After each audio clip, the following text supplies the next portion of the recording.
পৃথিবীর একটা চাঁদ আছে, আমারও একটা চাঁদ আছে। পৃথিবীর সূর্য আছে, আমারও সূর্য আছে। পৃথিবীর সূর্যটা যখন অস্তমিত হয়, আমার সূর্য তখন আলোকিত করে। আমরা এই ক্ষেত্রে যদি রাসূল সাল্লাল্লাহু আলাইহি ওয়াসাল্লামের জীবনের দিকে তাকাই, রাসূল সাল্লাল্লাহু আলাইহি ওয়াসাল্লামের সহধর্মিণীগণ, আমাদের উম্মাহাতুল মুমিনিন, তারা সবসময় অপেক্ষা করতেন যে আমার ঘরে কখন রাসূল সাল্লাল্লাহু আলাইহি ওয়াসাল্লাম আসবেন। কেন?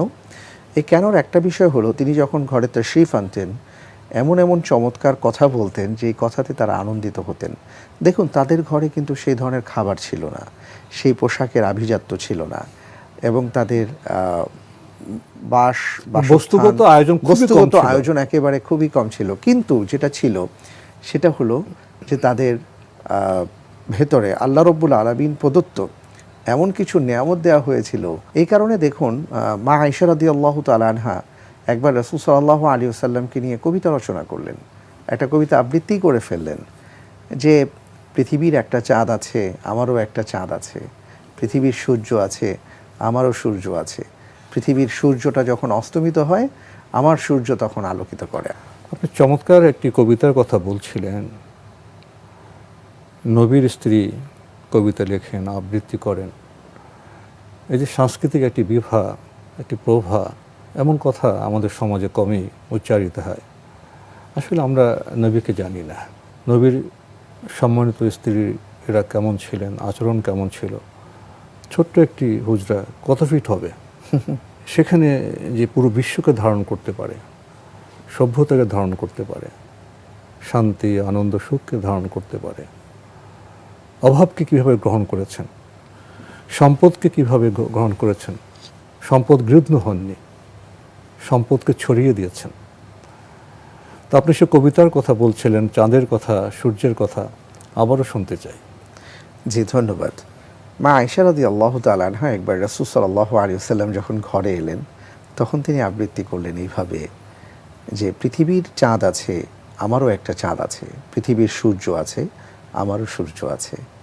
পৃথিবীর সূর্যটা যখন অস্তমিত হয়, আমার সূর্যটা তখন আমার ঘরকে আলোকিত করে।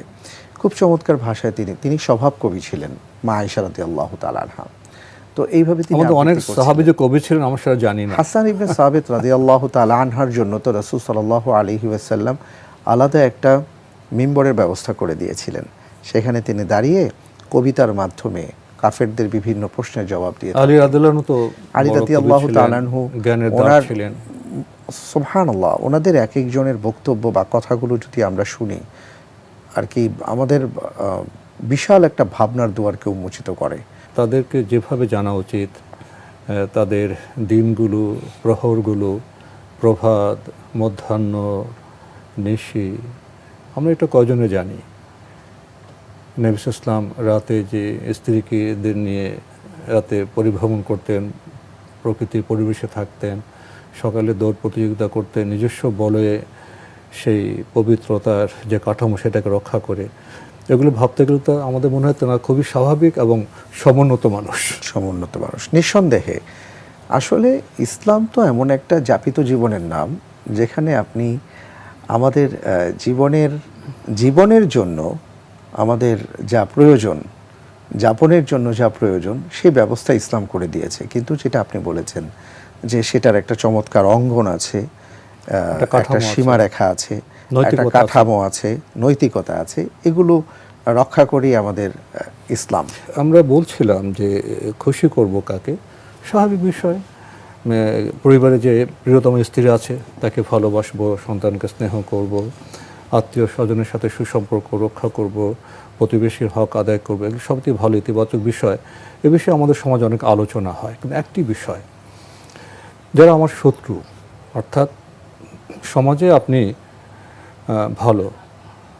ভালো হওয়াটাই তো আপনি ভালো থাকার জন্য যথেষ্ট নয়। যারা সমাজে ভুল পথে আছেন, ভুল কাজ করছেন, অনেক সময় আমরা তাদেরকে শত্রু বিবেচনা করি। প্রশ্ন হলো, তারা কি আসলে শত্রু, তারা ভুল পথের পথিক? তাদেরকে রেস্কিউ করতে হবে, উদ্ধার করতে হবে। তাহলে কি শত্রুকেও কোনো খুশি করার বিষয় আছে? আমাদের একটা বিষয় সবসময় আমাদের মাথায় থাকতে হবে, যেটা কোরআন আমাদেরকে শিক্ষা দিয়েছে। আপনি তো শত্রুর কথা বলেছেন, অনেক দূরের বিষয়। আমরা যাকে অতি আপন মনে করি, অতি আপন ভাবি, বা এটাই পৃথিবীর সমাজ এটাই মেনে নিয়েছে, এটা আল্লাহ রব্বুল আলামিন প্রদত্ত। মনে করুন আমাদের সন্তান সন্ততি আমাদের অতি আপন, আমাদের ধন সম্পদ আমাদের অতি আপন কাছের, এবং যা অর্জন করার জন্য বা যাদের জন্য আমরা সব কিছু বিলিয়ে দিতে প্রস্তুত, কিন্তু তাদের ব্যাপারেও আল্লাহ সুবহানাহু ওয়া তাআলা আমাদেরকে সতর্ক করেছেন, ইন্না মিন আজওয়াজিকুম ওয়া আওলাদিকুম আদুওয়াল লাকুম ফাহদারুহুম। তোমাদের পরিবার পরিজন, তোমাদের সন্তান সন্ততি কখনো কখনো তোমাদের জন্য শত্রুতে পরিণত হতে পারে, সুতরাং তোমরা সাবধানতা অবলম্বন করো।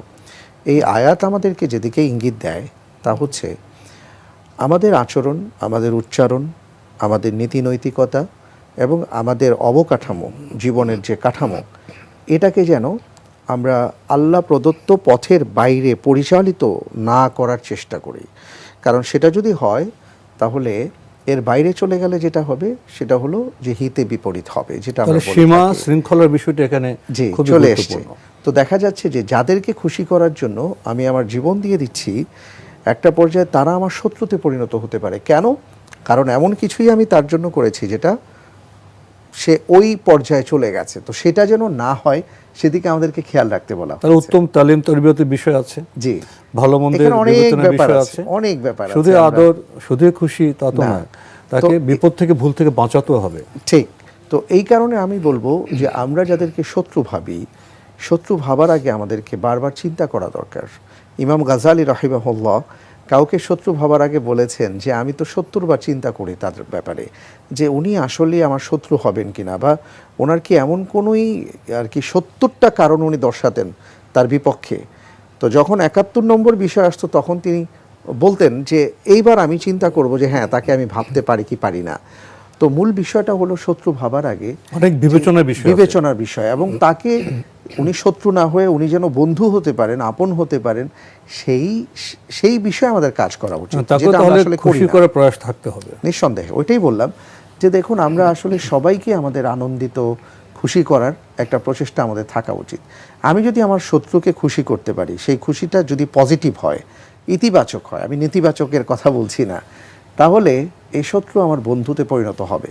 এই কারণে আমরা আসলে আমাদের জীবনটাকে ইতিবাচক হিসাবে দেখা উচিত, এবং আমি যেন অন্যের তরে হতে পারি সেই চেষ্টাটা আমাদের করা উচিত, যেটা রাসূল সাল্লাল্লাহু আলাইহি ওয়াসাল্লাম বলেছেন, খয়রুন নাস মান ইয়ানফাউন নাস। তুমি যদি শ্রেষ্ঠ মানুষ হতে চাও তাহলে মানুষের কল্যাণে তুমি ব্রত হও। তো এই মানুষের কল্যাণকামিতার চিন্তাটা যদি আমার ভেতরে থাকে তাহলে অটোমেটিকলি আমি দেখব যে আমি কিভাবে একজনকে খুশি করতে পারি, একজনকে সুখী করতে পারি, একজনকে আনন্দিত রাখতে পারি। তখন দেখা যাবে যে আমি কিছুটা হলেও আল্লাহ রাব্বুল আলামিনের যে নির্দেশনা সেটা আমি পালন করতে পারছি।